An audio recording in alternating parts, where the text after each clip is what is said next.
Avant toute chose, car je sais qu'on va parler d'une personnalité controversée ici, sachez que je serai intraitable dans les suppressions des commentaires irrespectueux. Qu'on soit team Meghan Markle ou team Kate Middleton, ce n'est pas le débat ici. La raison de cette vidéo, c'est parce que j'aimerais vous parler des dernières rumeurs qui courent partout en ce moment à propos de Meghan Markle. L'équipe de Meghan aurait-elle proposé un livre sur sa vie après le divorce à un éditeur ? En effet, les rumeurs circulent selon lesquelles l'équipe de Meghan aurait évoqué l'idée d'un livre révélateur de la vie après le divorce. Et juste parce que moi j'ai eu un doute, genre post-divorce, est-ce qu'elle voulait parler de son premier divorce? Attendez, selon une source, le livre proposé ne se pencherait pas sur le précédent mariage de Meghan avec Trevor Engelson, dont l'ancienne actrice de Suits a divorcé en 2014, mais se concentrerait vraiment plutôt sur les conséquences théoriques de la dissolution de son union avec son mari actuel, le prince Harry.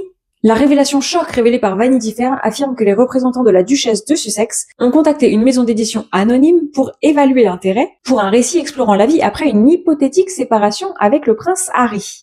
Bien que non confirmée, cette idée a naturellement suscité une vague d'intrigue et d'inquiétude.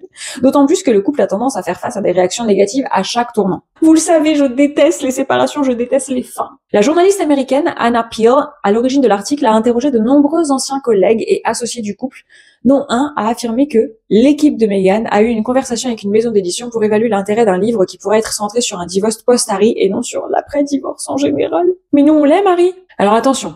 Des sources, et vous savez que je déteste dire des sources parce que moi-même je peux pas confirmer quoi que ce soit. Bon, des sources ont précisé que cette soi-disant enquête était spéculative, ça m'arrange bien d'y croire à ces sources pour le coup, et n'indiquait aucun problème actuel dans le mariage des Sussex. Comme je vous le disais, ces sources m'arrangent vraiment. Si la source n'a divulgué aucune date ni nom de maison d'édition à Vanity Fair US, le journal précise qu'aucune proposition écrite ou formelle n'a pour le moment vu le jour, notamment parce qu'il n'y a pas de divorce sur lequel écrire. Et bam! Une deuxième source a également souhaité dissiper un éventuel doute. Si c'est vrai à un degré quelconque, c'est Meghan Markle qui aurait été approchée et non l'inverse. La démarche est tout à fait différente.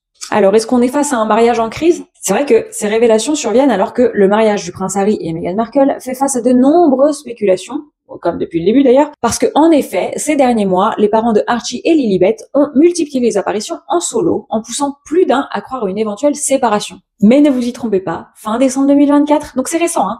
Le prince Harry ironisait: apparemment, nous avons divorcé peut-être 10 à 12 fois. C'est difficile à suivre. Donc, pour le moment, on peut se rassurer, il n'y a pas de divorce à l'horizon, et pour ceux qui souhaitent un divorce, eh bien, écoutez, il faudra attendre encore un peu.